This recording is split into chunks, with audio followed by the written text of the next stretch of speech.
বহিৰাজ্যত পুনৰ সন্ধানহীন অসমৰ দুজন ব্যক্তি। নাজিৰা গেলেকী নামদঙীয়া গাঁৱৰ দুজন ব্যক্তি সন্ধানহীন। নাজিৰা গেলেকী নামদঙীয়া গাঁৱৰ দুজন ব্যক্তি ক্ৰমে লোকনাথ বৰুৱা বয়স 50 আৰু প্ৰাঞ্জল শইকীয়া বয়স 36। যোৱা 27 জুন তাৰিখৰ পৰা সন্ধানহীন হৈ থকাৰ ঘটনাই এতিয়া সমগ্ৰ অঞ্চলজুৰি তীব্ৰ চাঞ্চল্যৰ সৃষ্টি কৰিছে। যোৱা 25 জুন তাৰিখে শিমলুগুৰি ৰেল জংচনৰ পৰা ৰেল যোগেৰে কৰ্মৰ সন্ধানত হায়দৰাবাদলৈ বুলি যাত্ৰা কৰাৰ পথত হাওৰা জংচনৰ পৰা নিৰুদ্দেশ হোৱাৰ এক ঘটনা সংঘটিত হৈছে।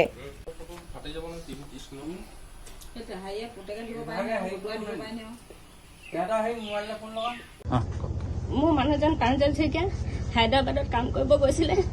তেওঁ হাৰুৱাতে থাকি গ'ল। তেওঁৰ লগত গৈছিলে লোকনাথ বৰুৱা থাকি গ'ল আৰু তেওঁৰ লগত বিশ্বজিৎ আৰু চনুকণ আৰু কি কয় ধেনা ৰঙাই তেওঁলোক 4জন পালেগৈ। মোৰ মানুহজনৰ বেগটো গ'ল, মানুহজন হাৱাত থাকি গ'ল। তাৰপিছতে প্ৰাঞ্জল শইকীয়াৰ লগত মই 29 তাৰিখ 12মান বজালৈকে কথা পাতিবলৈ পালোঁ। তেওঁ মোক কৈছে যে এৰি থৈ গ'ল, মই থাকি গ'লোঁ।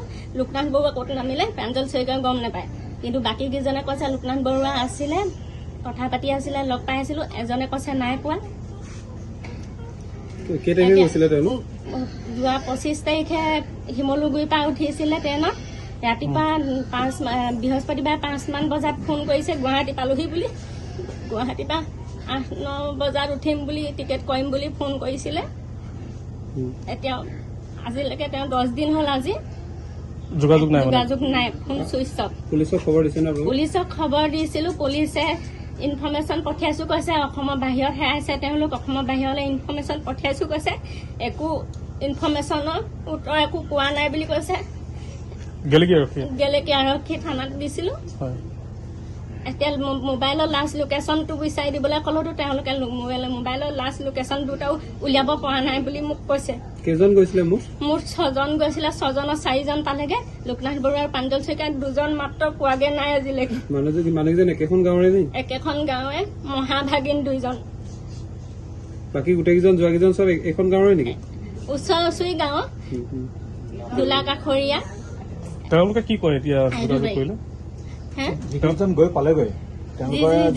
গৈ পালেগে তেওঁলোকে এজনে কৈছে প্ৰাঞ্জল শইকীয়া গুৱাহাটীত মুৰ্গী বেমাৰ হৈছিলে, নাকে মুখে তেজ ওলাইছিলে, তেতিয়া কৈছে লোকনাথ বৰুৱা আছিলে।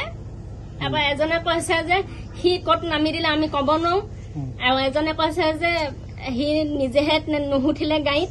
তাৰমানে গোটেইকেইজনে তেওঁলোকে বেলেগ বেলেগকে কথা কৈছে, আৰু ফোন কৰিলে পটককে ফোন তেওঁলোকে নেদাঙে, আৰু ইজনে সিজনক আমুকটো বুলি কৈ দিয়ে তামুকটো বুলি কৈ দিয়ে। ওচৰৰ পৰা তাৰমানে তেওঁলোকে শিকাই থাকে কথাটো ক'বলৈ। তেওঁলোকে নিজৰ মুখে তাৰমানে কথা খাই এদিনো এজনো নকয়, আৰু ফোনটো পটকে নেদাঙে। তাৰমানে কথা খেলি মেলিকে কৈছে তেওঁলোকে।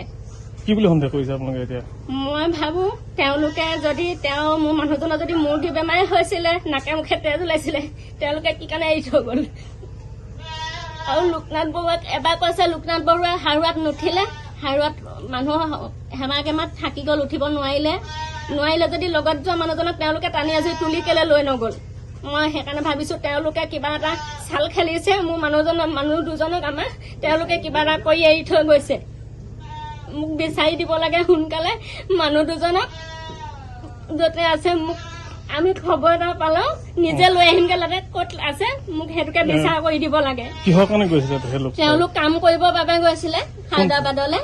নামিব লাগিছিলে ছেকেন্দ্ৰাবাদ ষ্টেচনত, কিন্তু ছেকেন্দ্ৰাবাদ ষ্টেচন নাপালেগে।